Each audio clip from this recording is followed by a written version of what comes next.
আসসালামু আলাইকুম প্রিয় দর্শক, আমরা জানি যে নামাজে অশুদ্ধ তেলাওয়াত করা নামাজ ভঙ্গের কারণ।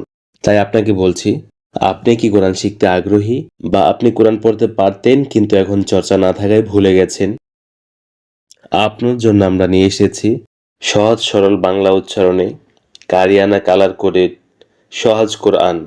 এতে থাকছে বৈজ্ঞানিক পদ্ধতিতে তাজবিদ, বাংলা উচ্চারণ, অনুবাদ, শানে নজুল বা আয়াত নাজিলের প্রেক্ষাপট, টিকা ও বিষয়ভিত্তিক আয়াতসমূহ।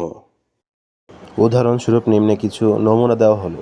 ক লিখা থাকলে কলকলা করে পড়তে হবে, তালব্য স লিখা থাকলে শীষ দিয়ে পড়তে হবে, গ লিখা থাকলে গুণনা করে পড়তে হবে, ম লিখা থাকলে মোটা করে পড়তে হবে।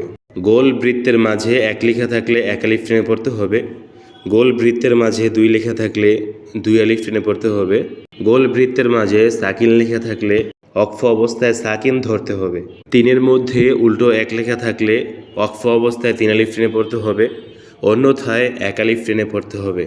এক লেখা থাকলে এক আলিফ টেনে পড়তে হবে, তিন লেখা থাকলে তিন আলিফ টেনে পড়তে হবে, চার লেখা থাকলে চার আলিফ টেনে পড়তে হবে।